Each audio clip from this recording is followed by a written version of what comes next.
Hello everyone, this is your master teacher Surabhi Gupta from Vedantu and मेरी कक्षा में आपका स्वागत है। वेलकम टू टुडे सेशन जहां पर we will be doing how difficult is class 10 from class 9। What are the things that you need to remember if you are moving from class 9 to class 10। इस video को and तक देखना, जो मैं आपको बताने वाली हूँ काफी इंटरेस्टिंग होने वाला है। So let us begin.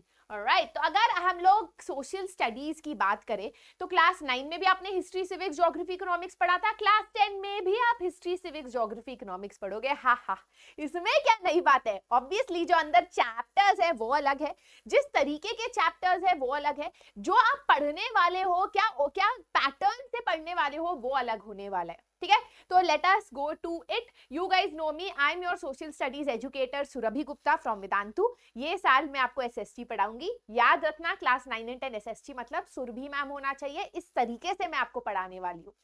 Right, so let us begin.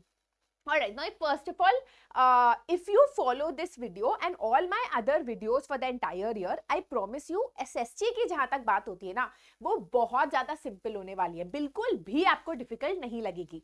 History की अगर हम बात करें तो क्लास 9 में आपने French revolution, socialism in Europe and Russian revolution, Nazism and rise of Hitler, forest society, colonialism, pastoralism पढ़ा था। काफी भारी चैप्टर्स थे। क्लास 10 में यू ऑल्सो हैव 5 चैप्टर्स। अब इन चैप्टर्स में से क्या डिलीटेड है क्या नहीं है ये तो हमें अप्रैल में ही पता चलेगा, बट इन जनरल बहुत ही आसान चैप्टर्स है। Rise of nationalism in Europe, French revolution का एक तरीके से कंटिन्यूएशन है। नेशनलिज्म इन इंडिया, अगर 8th स्टैंडर्ड नेशनलिज्म याद है तो सेम चैप्टर है, कुछ इतना डिफरेंस नहीं है।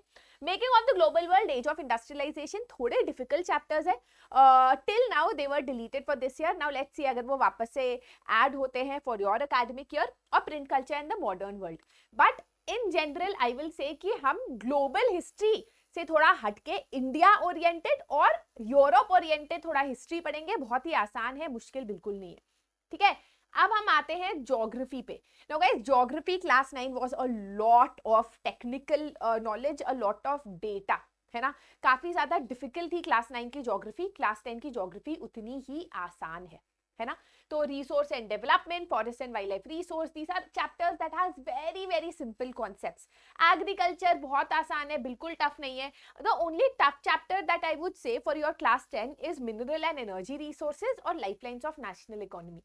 ये थोड़े डिफिकल्ट इसीलिए हैं क्योंकि इसमें थोड़ा डेटा ज्यादा है, बट इन जनरल सारा ज्योग्राफी बहुत ज्यादा कॉन्सेप्चुअल आता है। क्लास 10 में you will never get a data वाला क्वेश्चन कि इस ईयर में क्या हुआ था बताओ, या कितने नंबर ऑफ डैम्स बने थे, इस टाइप के क्वेश्चन नहीं आए थे। जो क्लास 9 में पॉवर्टी ट्रेंड्स ये सब आपको याद करना पड़ा था, क्लास 10 में ऐसा कुछ नहीं करना पड़ेगा। थोड़ा कॉन्सेप्चुअली आपको चैप्टर समझना पड़ेगा, है ना। सिविक्स की अगर हम बात करें तो सिविक्स आपका class 9 and class 10 is very similar in terms of concept, है ना। तो for example what is democracy, Y democracy में जो आपने पढ़ा वो आउटकम्स ऑफ डेमोक्रेसी में सेम चीज पढ़ोगे, है ना, सिमिलर चीज पढ़ोगे। इलेक्टोरल पॉलिटिक्स और डेमोक्रेटिक राइट्स का पार्ट भी आपको आउटकम्स ऑफ डेमोक्रेसी में दिखेगा। पावर शेयरिंग, फेडरलिज्म नए चैप्टर्स हैं, बट नए चैप्टर्स होने के बावजूद बहुत आसान है, much simpler than class 9 chapters. Class 9 में सिविक्स थोड़ी वेग होती थी, समझ नहीं आता था कि कहां से क्या क्वेश्चन बनेगा। क्लास 10 में बहुत क्लैरिटी है। ठीक है, so you going to like class 9 का सिविक्स, क्लास 10 का सिविक्स। इकोनॉमिक्स की अगर बात करें, now here is where I will say is the धमाका, क्योंकि क्लास 9 की इकोनॉमिक्स मजेदार तो थी पर डिफिकल्ट थी। It is difficult, class 9 economics is difficult, no doubt. Class 10 की इकोनॉमिक्स काफी ज्यादा आसान है। इसके जो कॉन्सेप्ट्स आप पढ़ोगे मनी एंड क्रेडिट में, यू नो, जो भी आप करोगे वो ऐसी चीजें होंगी जो आपने बैंक में देखी होगी, अपने पापा को करते हुए देखी होगी।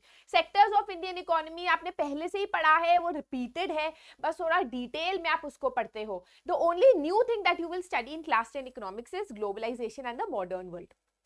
ठीक है, that is the only new thing that you will study. तो सिलेबस वाइज अगर मैं बोलूं तो क्लास 10 और क्लास 9 के चैप्टर नंबर सेम है, लेकिन क्लास 10 के चैप्टर्स आर मच इजियर। ठीक है, now let's talk about the paper pattern. Class 9 तक आपका paper pattern was decided by your school. Class 10 में आके paper pattern is decided by CBSE. तो यहाँ पर जो 1 मार्कर होते हैं वो एमसीक्यू होते हैं, 20 एमसीक्यू। ये जो एमसीक्यू होते हैं, ऑब्जेक्टिव टाइप क्वेश्चंस, ऐसा लगता है कि बहुत आसान होंगे, बट ये सबसे टफ पार्ट होता है पेपर का, क्योंकि यहाँ पर कभी कभी ट्रिकी एमसीक्यू पूछे जाते हैं। तो now you have to again study in a way जिसमें आप ये एमसीक्यू क्वेश्चन कर पाओ, प्रैक्टिस करना है आपको बहुत बार। 2 मार्कर, 3 मार्कर, 5 मार्कर क्वेश्चंस होते हैं। यहाँ पर भी आपसे कॉम्पिटेंसी क्वेश्चंस पूछे जाते हैं। क्वेश्चन जो है नॉर्मल तरीके से नहीं पूछे जाएंगे। फॉर एग्जाम्पल आपसे पूछा जाएगा कि imagine you are a women in the national movement, आप क्या कर रहे होगे, तो अब आपको वुमेन के बारे में ही लिखना है। क्वेश्चन ऐसे पूछा गया है कि थोड़ा घुमा देते हैं क्वेश्चन को, है ना। मैप बेस्ड क्वेश्चन होंगे। तो जो फॉर्मेट है पेपर का वो पहले से फिक्स्ड होगा। आपको सैंपल पेपर मिलेंगे by CBSE, not just of this year but of previous so many years. Previous year question मिलेंगे, तो इससे क्लास 10 थोड़ा सिंपल हो जाता है, because you already know what you need to expect from CBSE. तो अगर मैं डिफिकल्टी लेवल की बात करूं तो 1 से 10 के लेकर difficulty level is 1। For someone who doesn't want to study the entire year, 10।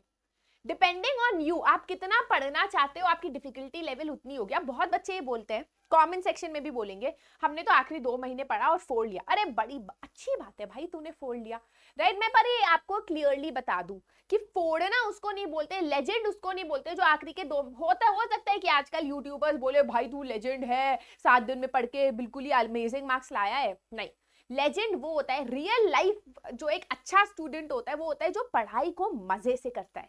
और वो आप तभी कर सकते हो अगर आप पूरे साल थोड़ा थोड़ा पढ़ते हो और एंड ऑफ द ईयर अच्छी तरह पढ़ के एग्जाम देते हो। अगर आप ये करते हो तो डिफिकल्टी लेवल बहुत ही आसान है क्लास 10 की, है ना। अब क्लास 10 में कितने घंटे पढ़ने चाहिए, क्योंकि यार क्लास 9 में हो सकता है बहुत स्टूडियस बच्चे थे या फिर आप कुछ नहीं पढ़ते थे, पर क्लास 10 में आई विल से ट्राई करो कि आप कंसिस्टेंट रहो। हर दिन 2-3 घंटा पढ़ो। अगर एसएससी नहीं पसंद, मैथ्स पढ़ लो, जो पसंद है वो पढ़ो, है ना।